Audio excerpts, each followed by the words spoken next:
الرحمن الرحیم ایاک نعبد و ایاک نستعین۔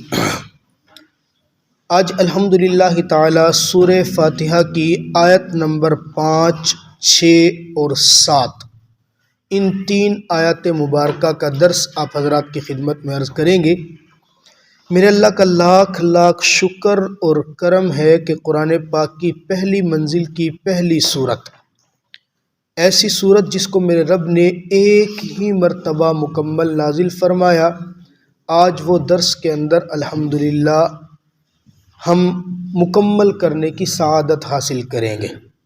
اور انشاءاللہ کل جمعہ ہے، کل کے درس کی چھٹی ہوگی، لیکن آپ تمام ساتھیوں سے میری گزارش ہے کوئی ساتھی بھی ناغہ نہ کرے۔ کل انشاءاللہ صبح آپ حضرات کے لیے ایک چھوٹی سی ٹی پارٹی ہوگی۔ وہ چھٹی کی پہلے ارادہ تھا اتوار کو کریں گے، لیکن پھر ہم نے سوچا کہ درس ضائع نہ ہو، جمعے کی ہماری درس کی چھٹی ہے تو اس میں انشاءاللہ ہمارا اکرام بھی ہوگا، پھر ہمارا پراپر آگے سورہ بقرہ ہم سٹارٹ کریں گے۔ جو ساتھی نہیں آئے گا اس سے ہم شدید ناراض ہوں گے، ٹھیک ہے جی؟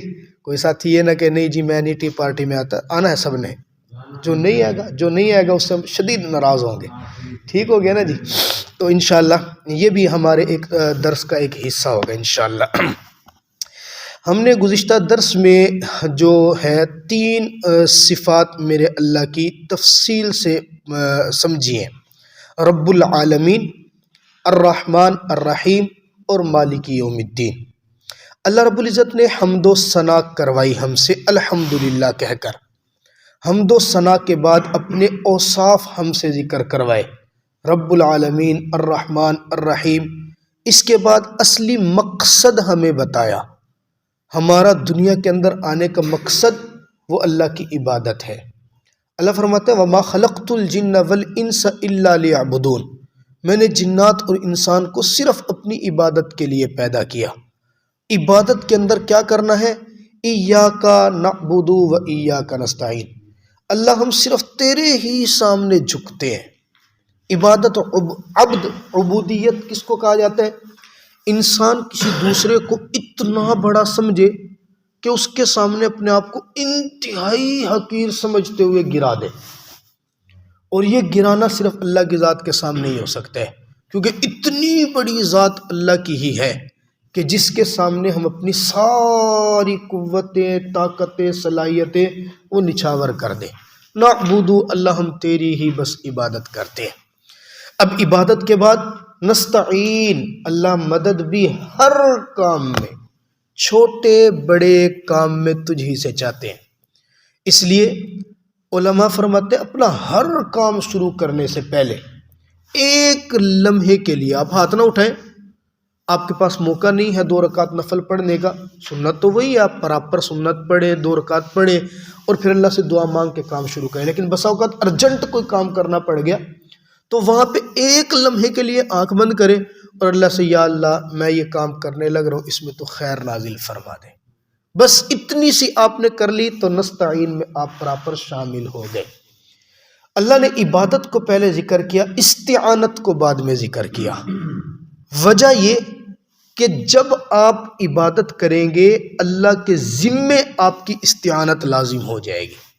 مکہ مکرمہ میں ایک شخص گیا نا، اس نے سواری پہ تھا، اونٹ پہ تھا، اونٹ کو مسجد کے باہر کھڑا کیا، باندھا نہیں اور نماز پڑھنے کے لیے چلا گیا حرم کے اندر۔ نماز پڑھ کے مکمل کر کے جب فارغ ہوا باہر آیا تو دیکھا اونٹ ہی غائب ہے، اونٹ ہے ہی نہیں۔ بس وہیں پہ اس نے ہاتھ کھڑے کیے اور آسمان کی طرف کہتا ایاک نعبد و ایاک نستعین، اللہ 2 باتیں تو نے ذکر کی تھی، عبادت کرنا، استعانت کرنا۔ عبادت تیری کر کے میں نے شرط پوری کر دی، میری استعانت کر کے تو اپنی شرط پوری کر دے۔ بعض نیک لوگ ایسے بھی ہوتے ہیں نا، حدیث مبارکہ میں آتا ہے وہ اللہ کے لاڈلے اتنے ہوتے ہیں نا، بس وہ لاڈ کے اندر زبردستی اپنی بات منواتے ہیں۔ اب انداز دیکھیں نا اس کا تعلق بھی کتنا گہرا ہوگا۔ اللہ عبادت کر کے میں نے شرط پوری کی، استعانت کر کے تو شرط پوری کر، میں یہی کھڑا ہوں، میرا اونٹ مجھے واپس کر۔ روایات میں لکھا ہے کہ یہ بندہ بھی وہیں پہ کھڑا تھا، ایک ایسا آدمی اونٹ کی نکیل پکڑ کے آ رہا تھا جس کا ایک ہاتھ نہیں تھا، ایک ہاتھ تھا، اسی میں اللہ نے اس کے اونٹ کی نکیل دی اور اس کے سامنے لا کر کے اس کو پہنچا دیا۔ تو یہ چیز ہے، جب یقین میرے رب کی ذات پہ آتا ہے پھر میرا اللہ وہاں سے مدد اتارتا ہے جہاں سے بندے نے سوچا بھی نہیں ہوتا۔ یہی فرمایا ایاک نعبد و ایاک نستعین، اللہ عبادت بھی تیری کریں گے، استعانت بھی تیری کریں گے۔ ایک ساتھ چھوٹا سا میں اشکال ذکر کر رہا ہوں جو تبلیغی جماعت پہ بہت زیادہ ہوتے ہیں، یہ فضائل اعمال پہ بھی ہوتے ہیں۔ بعض لوگوں کی عادت ہوتی ہے اشکالات کرنے کی، ہمیشہ ہر اشکال کا جواب نہیں دیا کرتے، اشکال کے اوپر بھی اشکال کبھی ہو جاتے ہیں۔ قرآن اللہ کا کلام ہے، ہم سب کا یقین ہے۔ ایاک نعبد و ایاک نستعین کا ہم نے ترجمہ پڑھ لیا، اللہ تیری ہی ہم عبادت کرتے ہیں، تجھی سے مدد چاہتے ہیں۔ قرآن اللہ نے نازل کیا تو اللہ نے قرآن کی تلاوت بھی کی ہے۔ جب اللہ نے تلاوت کی ہم پڑھیں تو سمجھ میں آتا ہے اللہ ہم تیری عبادت کرتے ہیں، تجھ سے مدد چاہتے ہیں۔ جب اللہ نے اس کو پڑھا تھا تو اللہ نے کس سے مدد مانگی تھی؟ بات سمجھ آ رہی؟ اللہ نے کس کی بات کی؟ ترجمہ تو یہی ہے، ایاک نعبد و ایاک نستعین، تیری ہی ہم عبادت کرتے ہیں، تجھی سے مدد چاہتے ہیں۔ ہم تو مدد مانگ رہے ہیں، اللہ سے سمجھ میں آتا ہے اللہ کس سے مدد مانگ رہے ہیں، اللہ پھر کس کی عبادت کر رہے ہیں۔ اگر ہم کہیں کہ یہ آیت اللہ نے تلاوت نہیں کی تھی تو لازم آئے گا کہ یہ کلام اللہ نہیں ہے، تو جھوٹ ہو جائے گا۔ اور اگر یہ کہیں کہ اللہ کا کلام ہے تو اللہ نے تلاوت تو کی ہے، جب تلاوت کیا تو اللہ نے کس کی عبادت کی ہے، کس کی استعانت کی ہے؟ اشکال سمجھ میں آ رہا ہے نا؟ اس کا جواب علماء فرماتے ہیں بھی دیکھیں، ایک ہوتی ہے بات لکھنے والا بسا اوقات ایک چیز، بولنے والا ایک چیز اپنے لیے بولتا ہے۔ بسا اوقات ایسا ہوتا ہے کہ کلام اس کو ہوتا ہے لیکن وہ اپنے لیے نہیں ہوتا بلکہ دوسروں کے لیے ہوتا ہے۔ اللہ کا کلام ہے، من نوعاً ہم تسلیم کرتے ہیں، لیکن یہ اللہ نے کلام اپنے لیے نہیں اتارا، اللہ نے یہ کلام میرے اور آپ کے لیے اتارا ہے۔ اللہ نے ہمیں سمجھایا، ہماری تربیت کرتے ہوئے بتایا کہ تم جب کہو گے نا تو تم نے یہ کہنا ہے ایاک نعبد و ایاک نستعین۔ ٹھیک ہے جی، جیسے ہم بچے کو کہتے ہیں کہو بابا، اس کو ماما بابا باتیں سکھاتے ہیں نا، اب ہم اس کو بابا بچے کو تو نہیں نہ کہہ رہے ہوتے، ہم بچے کو سکھا رہے ہوتے تو نے جب مجھے بولنا ہے تو مجھے بابا کہنا ہے، تو نے جب بولنا ہے تو یہ کہنا۔ تو اللہ نے یہ کلام ہمارے لیے اتارا ہے، اپنے لیے نہیں اتارا، اس لیے اللہ کی ذات پہ کوئی اشکال نہیں ہو سکتا۔ اہدنا الصراط المستقیم، اللہ ہمیں سیدھا راستہ دکھا دے۔ سیدھا راستہ کیا ہوتا ہے؟ ایسا راستہ جس میں نہ تشدد ہو اور نہ نرمی ہو، نہ سختی ہو نہ بہت زیادہ نرمی ہو، سیدھا راستہ ہو، نہ بہت زیادہ موڑ ہو اور نہ بہت زیادہ بالکل جانا، بلکہ ایسا ہو جس پہ چلنا سب کے لیے بالکل آسان ہوتا چلا جائے۔ وہ سیدھا راستہ ہے کون سا؟ اللہ نے یہاں صرف اجمال ذکر کیا، میں نے آپ کو ذکر کیا تھا سورہ فاتحہ کے شروع میں کہ پورے قرآن کا خلاصہ سورہ فاتحہ ہے، اور پوری سورہ فاتحہ کا خلاصہ ایاک نعبد و ایاک نستعین ہے۔ آگے بات ہے کون سا سیدھا راستہ ہے؟ اللہ صراط الذین انعمت علیہم، ان لوگوں کا راستہ جن پر آپ نے انعام کیا۔ اچھا وہ کون لوگ ہیں جن پر انعام کیا؟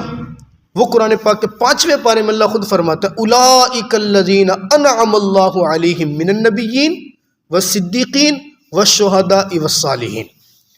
4 طبقے، سب سے پہلا انعام میں نے انبیاء پہ کیا ہے، پھر شہداء پہ کیا، پھر صدیقین پہ کیا، پھر صالحین پہ کیا۔ اللہ ہم ان 4 طبقوں میں سے کسی اس طبقے میں شامل فرما لے۔ اب اشکال کیا ہوتا ہے تبلیغ والوں پہ؟ یہ جی بزرگ کرتے ہیں، یہ نہ جناب والا کسی اور کو مانتے ہیں، بزرگوں نے یہ کہا ہے، بزرگوں نے یہ کہا ہے۔ دین میں کہاں لکھا ہوا ہے کہ بزرگوں کی بات ماننی ہے؟ دین میں تو لکھا ہے اللہ کی بات ماننی ہے، اللہ کے رسول کی بات ماننی ہے، بزرگوں کی بات تو کہیں نہیں لکھا ہوا۔ ہم ان سے پہلا تو الزامی جواب دیتے ہیں بھئی دین میں یہ کہاں لکھا ہوا ہے کہ بزرگوں کی بات نہیں ماننی؟ دین میں یہ تو کہیں نہیں لکھا ہوا نا کہ بزرگوں کی بات نہیں ماننی۔ ماننے والی بات تو ہمیں سمجھ میں آتی ہے، حدیث مبارکہ میں اللہ تعالیٰ کے پیارے نبی فرماتے ہیں، میرے اللہ خود فرماتے ہیں اس کے سفید بال ہو جائے نا یقیناً وہ بزرگ ہو جاتا ہے، اور سفید بالوں والے سے مجھے حیا آتا ہے۔ جب مجھے اس سے حیا آ رہا ہے، اللہ فرماتا ہے وہ ہاتھ اٹھاتا ہے نا، ابھی وہ اس کے ہاتھ نیچے نہیں ہوتے، میں اس کی دعاؤں کو پہلے قبول فرما لیتا ہوں۔ تو سفید بالوں والے تو ویسے ہی بخشے بخشائے ہوتے ہیں، اس لیے جتنے سفید بالوں والے بیٹھے ہیں ہمارے لیے دعا کیا کریں، ہمارے لیے دعا کیا کریں۔ یہ نور ہے اللہ کی طرف سے نا جی، سفید بال یہ بخشش کی علامتوں میں سے ایک علامت ہے۔ دوسری بات بھئی دلیل قرآن پاک کی بھی تو ہونی چاہیے نا، بزرگوں کو ماننے کی قرآن حدیث سے، یہ ہے نا صراط الذین انعمت، اللہ ان لوگوں کا راستہ دکھا جن پر تو نے انعام کیا، اور جن پر اللہ انعام کرے گا ظاہر ہے وہ بزرگ ہی ہوں گے۔ فرعون پہ تو اللہ نے انعام کیا نہیں ہے، ابو جہل پہ تو انعام نہیں ہوا، ابو لہب پہ تو انعام نہیں ہوا، انعام تو ہوا انبیاء پہ، صدیقین پہ، شہداء پہ، صالحین پہ، اور یہ چاروں طبقے یہ بزرگ ہیں۔